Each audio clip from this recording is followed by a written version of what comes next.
सो विभीषण जी विलाप कर रहे हैं और अपने भाई को अच्छे नीचे मरा हुआ पड़े देखकर और बहुत ज्यादा शोक में आ गए और ऑफ कोर्स उस समय मोह और विलाप करने लगे और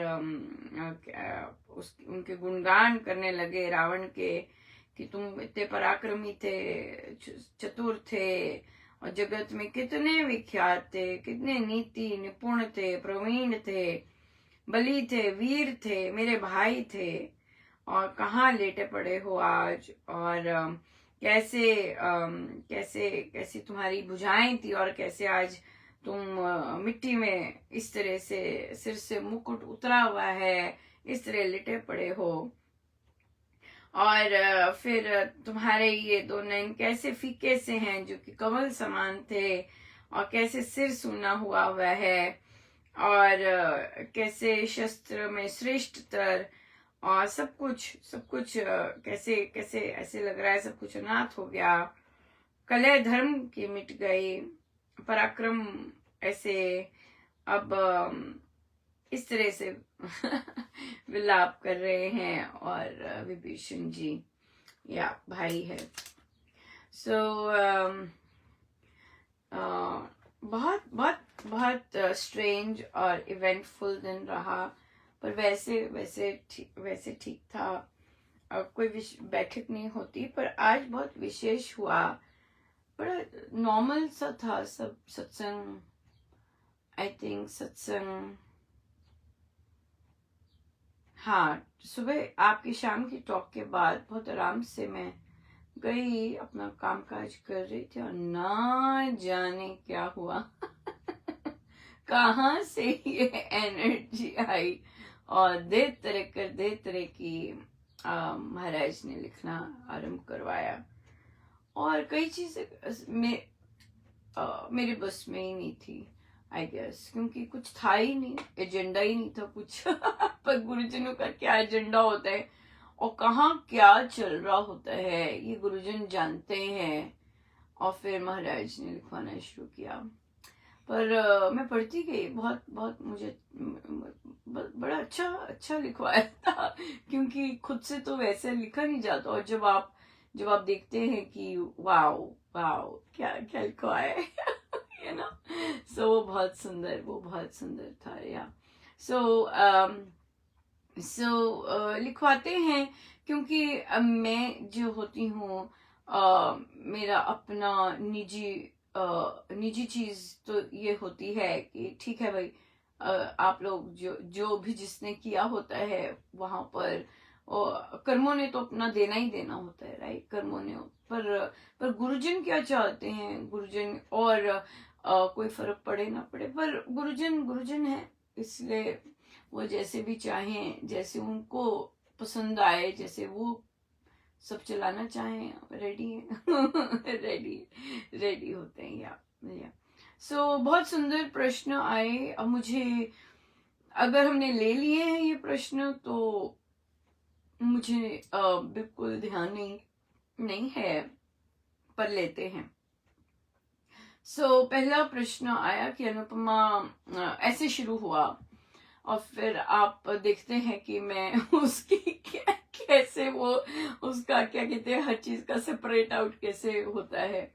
प्रश्न है कि अनुपमा जी गुरु पूर्णिमा थी और फिर मैं ध्यान काफी देर से नहीं हो रहा था और फिर मेरी मित्र जो कोई कॉस्मिक एनर्जी का कुछ करती हैं तो उन्होंने मुझे इनवाइट किया किसी सेशन के लिए और मैं फिर वहां गई ध्यान के लिए।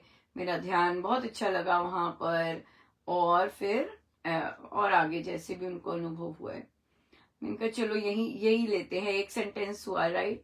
तो सबसे पहले अब हम क्योंकि हमारा उद्देश्य ही गुरु आज्ञा है और गुरु जैसे जो गुरुजनों को पसंद है वो हमसे वे करवाते हैं और उनसे भी करवाते होंगे, पर मुझे ऐसे लगता है कि जिस तरह हमसे करवाते हैं वैसे दूसरे पता नहीं करते हैं कि नहीं करते, बट हम तो ग्रंथ प्रवचन बहुत ज्यादा महाराज जैसे लाते हैं वैसे वैसे करवा रहे हैं। तो उन्होंने कहा कि गुरु पूर्णिमा, हमने कहा यहीं रुक जाते हैं, सबसे पहले छोटे स्टेप्स लेते हैं, गुरु आज्ञा माननी है ना। तो गुरु पूर्णिमा तो महाराज ने बता दिया कि देखिए गुरु ही बता सकते हैं कि हमारे सदगुरु महाराज को क्या पसंद है क्या नहीं पसंद, राइट, उनसे ही पता चलता है।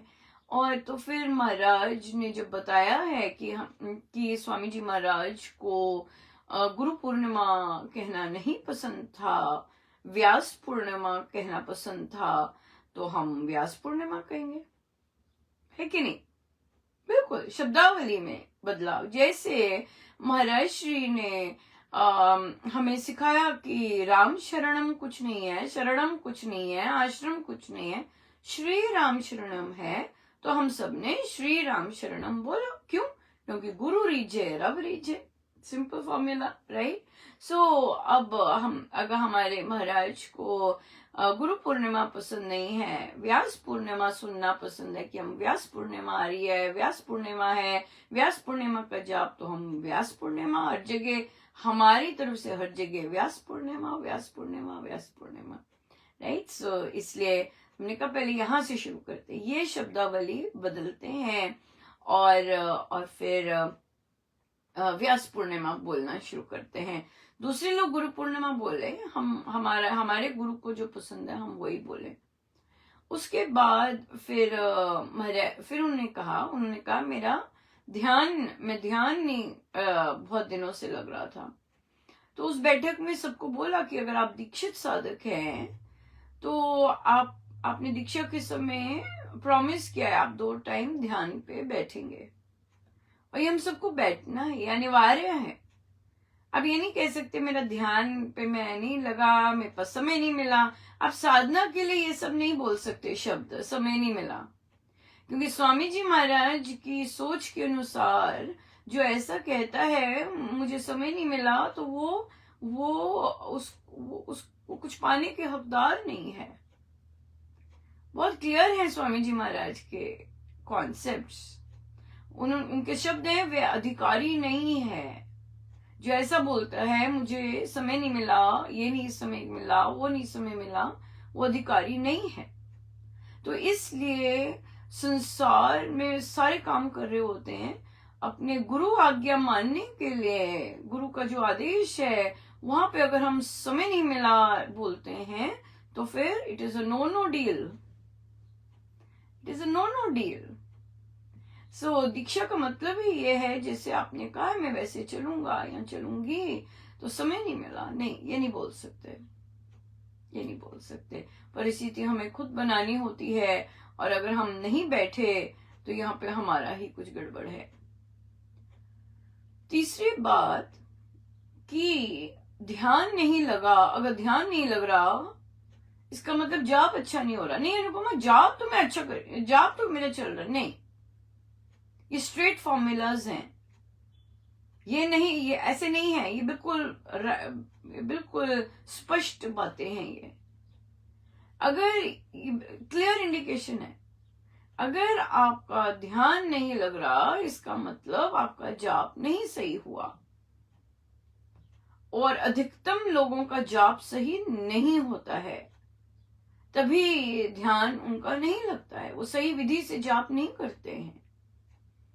सो जाप अगर सही विधि से जिसे कहते हैं वो किया जाए तो फिर ध्यान सहज लग जाते हैं, स्वामी जी महाराज का गिफ्ट है। और अगर हम जाप जब योग से भी करते हैं तब भी उससे जो ध्यान लगना वो बहुत सहज है, बहुत आराम से लगता है।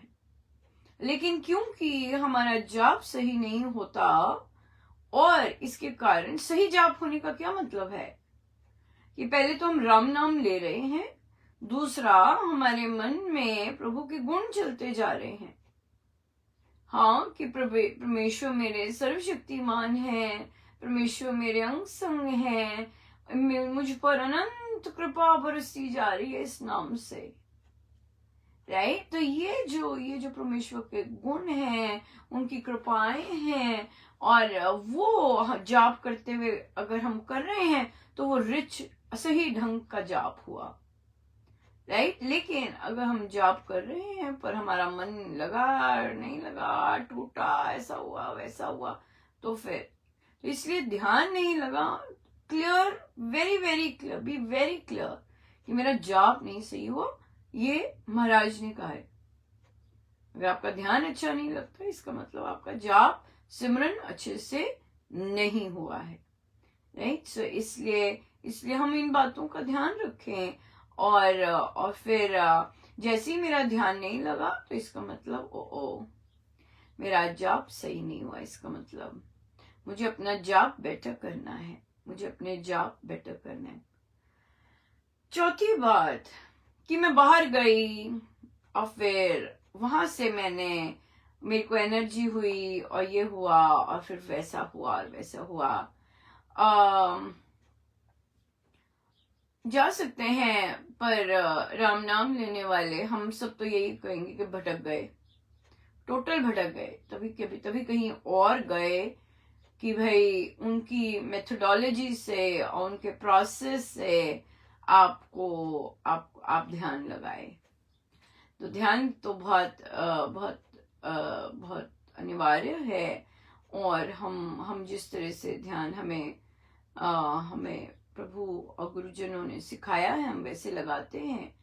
और जैसे जैसे और जो लोग रामोपासना लगाते हैं उनको तो फिर बड़ा आसानी से हो जाता है, क्योंकि वे अपने जाप में भी जो चिंतन कर रहे हैं कि मुझ पर अनंत कृपा बरसती जा रही है, उसी तरह ध्यान में भी जब हम ध्यान लगाते हैं और मानते हैं कि मुझ पर इस समय अनंत कृपा बरसती जा रही है, मूसलाधार बरखा हो रही है कृपा की,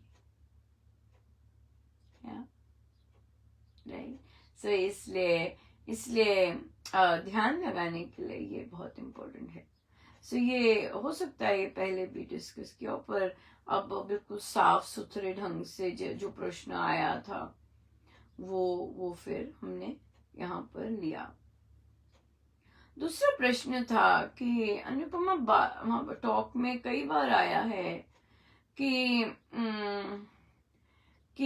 फला अगर जैसे हमें सुधरना तभी है जब जैसे परिस्थितियां हैं, राइट।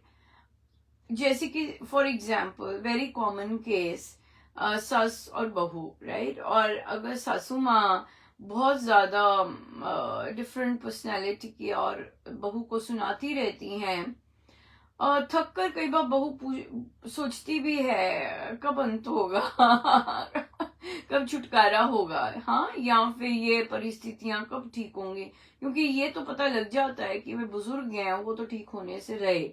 लेकिन या फिर कोई बहुत बीमार है और बहुत ज्यादा प्रारब्ध ऐसे हैं कि बीमार भी है और कहना भी नहीं मानते हैं, कुछ सुनते भी नहीं हैं, और बहुत ज्यादा करते हैं। सो वहां पे भी होता है कि हे प्रभु कब ये सब खत्म होगा, इस तरह से मन में आता है। पर देखिए, खत्म तो होना ही है, एक दिन खत्म तो होगा ही। हर सिचुएशन की समाप्ति होती है ना। जब ऋण चुकता हो जाते हैं, जब हमारे जो ऋण जितना हमें या जितनी हमारी लर्निंग होनी होती है, जितना स्ट्रॉन्ग, जितना प्रभु ने हमारी ग्रोथ करनी होती है, वो जब प्रभु को लगता है कि हाँ ये सिचुएशन आ गई, अब इनकी ग्रोथ यहाँ से इतनी ही थी, तो फिर वो सिचुएशन समाप्त हो जाती है।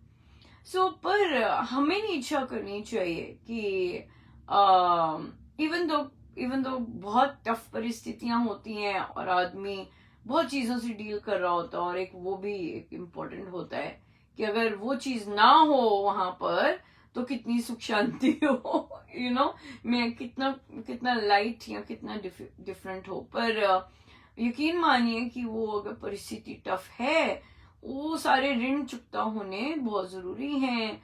और फिर जो ग्रोथ है, जो लर्निंग है, जो प्रभु हमें सिखाना चाहते हैं या जो गुरुजनों ने हमारा सिलेबस बनाया हुआ है वो अच्छे से हो जाए। अगर हम खुद से इच्छा करते रहते हैं तो वो फिर हो सकता है कि कुछ ना कुछ रह जाए, कोई ना कोई ऋण रह जाए। हम नहीं चाहते कि भाई कोई भी ऋण रहे, है कि नहीं? हम में से कौन चाहता है कि कोई भी ऋण रहे? कोई भी नहीं चाहता कि कोई भी ऋण रहे।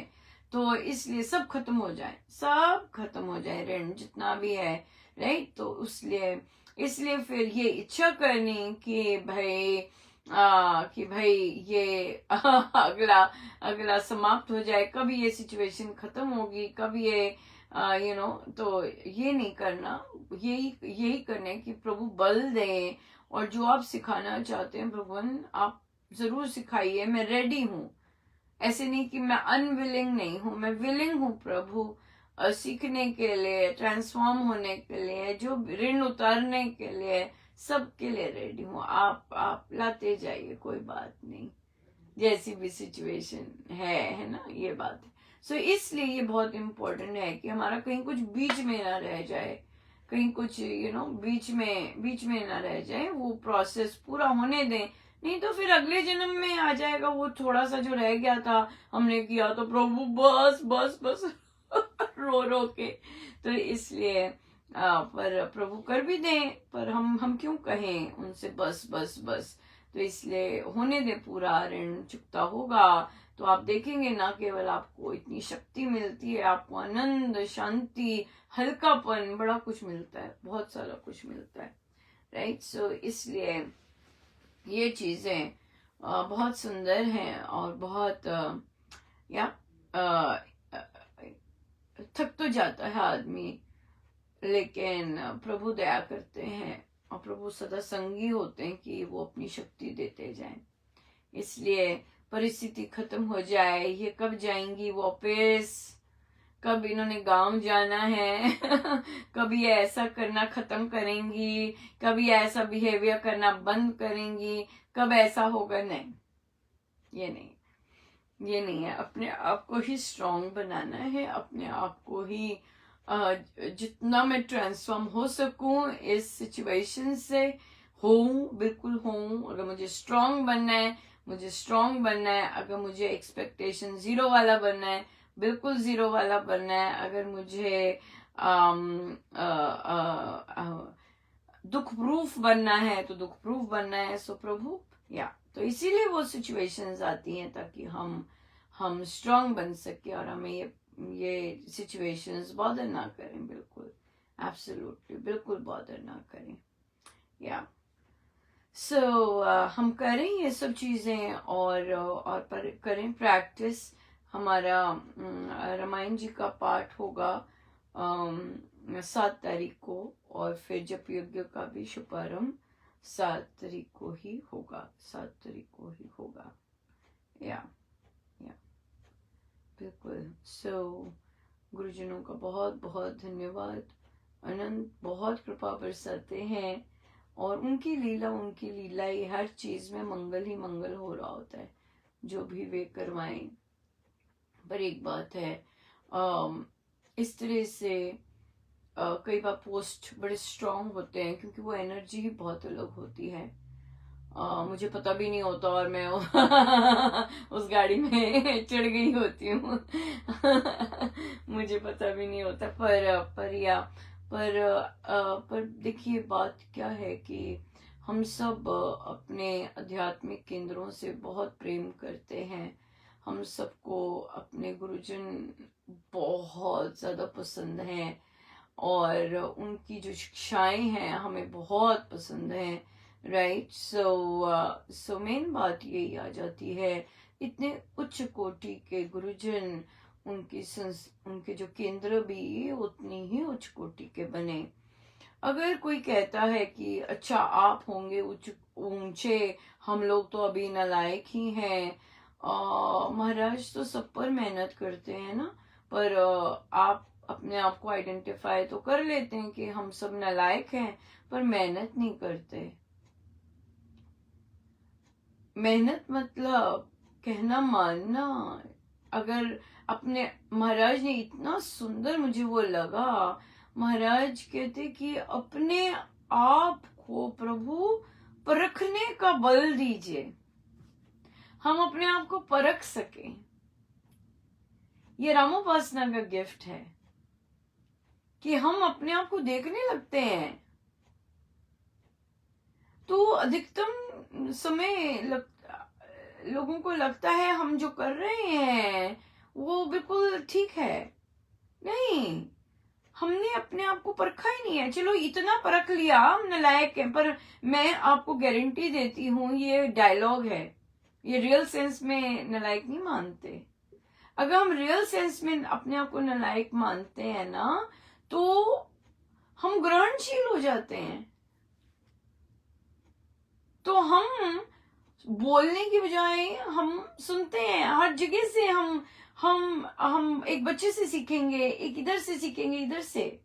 पर ये डायलॉग जब होता है कि नहीं मैं तो नालायक हूं, ये डायलॉग है। डायलॉग डिलीवरी में और रियल सेंस में बहुत अंतर होता है, राइट? रियल सेंस में जब हम नालायक अपने आप को मानते हैं, हम सच में कुछ नहीं जानते और हम सीखने के लिए तत्पर हो जाते हैं, या इसलिए हम बोलते तो है नालायक, लेकिन समझते नहीं है नालायक अपने आप को।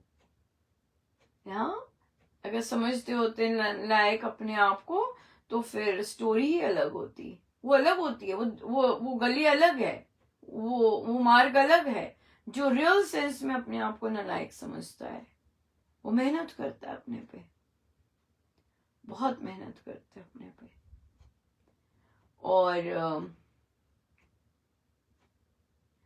और मेहनत करता है, अभ्यास करता है, अपने आप को देखता है कहाँ मेरी गड़बड़ हो रही है, सजग हो जाता है बहुत ज्यादा, कहाँ गड़बड़ कर रहा हूँ, कहाँ गड़बड़ कर रही हूँ, कहाँ मेरी तार टूट जाती है, कौन सा मेरा बिहेवियर ठीक नहीं है, मैं इतना क्यों बोल रहा हूँ।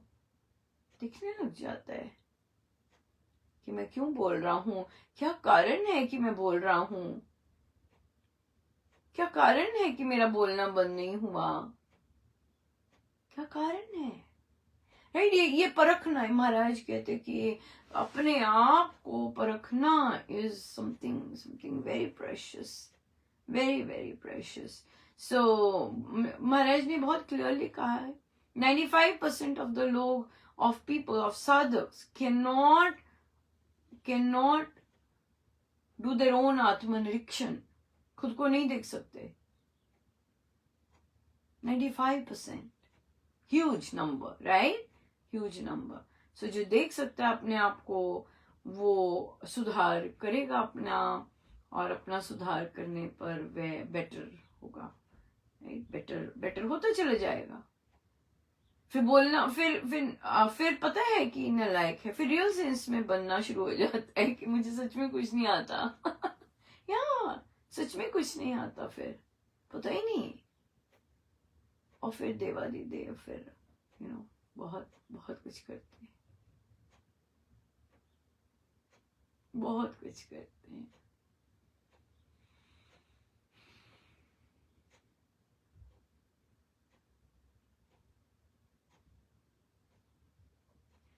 तुझसे प्रेम करूं,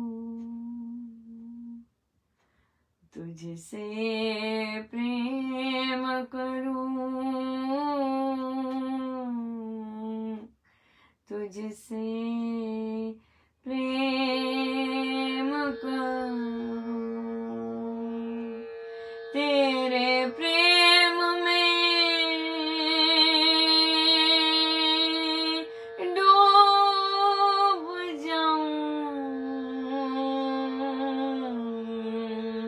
तुझसे प्रेम करूं, तुझसे प्रेम करूं,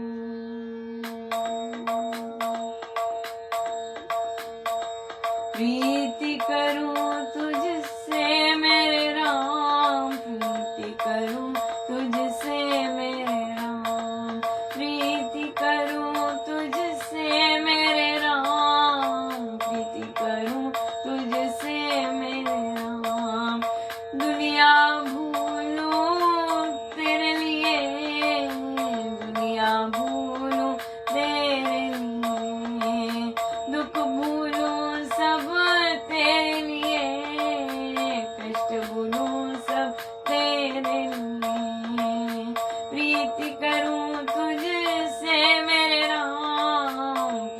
करूं तुझसे राम, प्रीति करूं मैं तुझसे राम, प्रीति करूं मैं तुझसे राम, प्रीति करूं मैं तुझसे राम।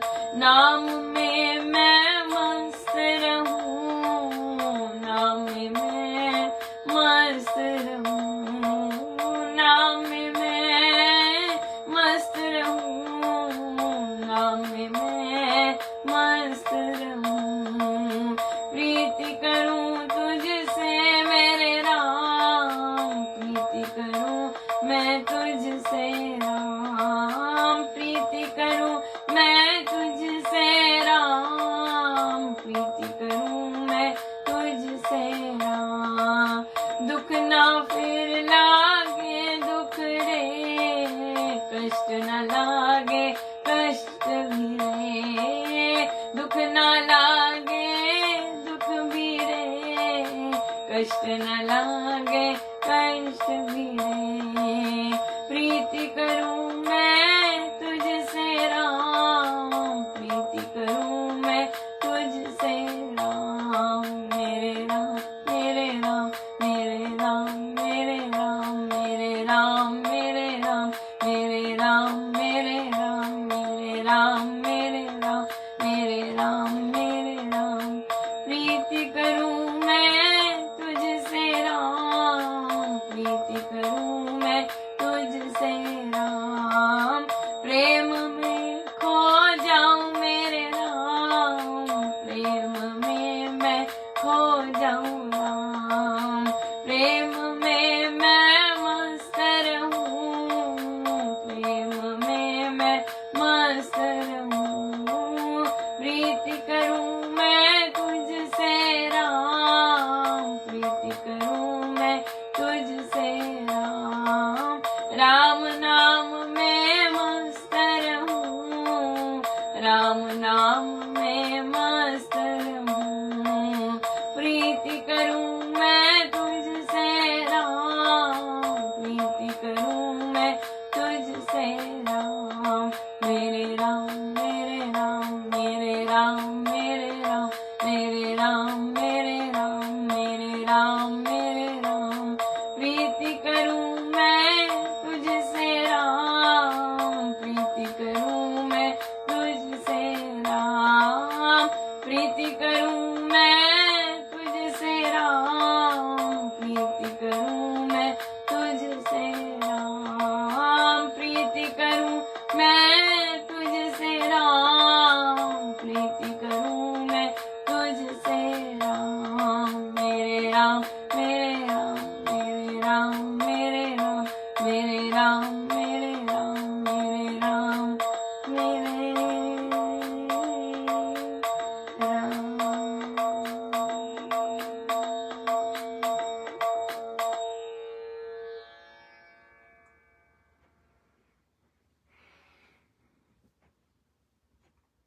आइए हम सब सीधे होकर बैठे, अपने प्रभु अपने गुरुजनों के श्री चरणों में बारंबार नमन आनंद।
सब गुरुजनों का उनके श्री चरणों में जय जय राम जय जय राम जय जय राम जय जय राम।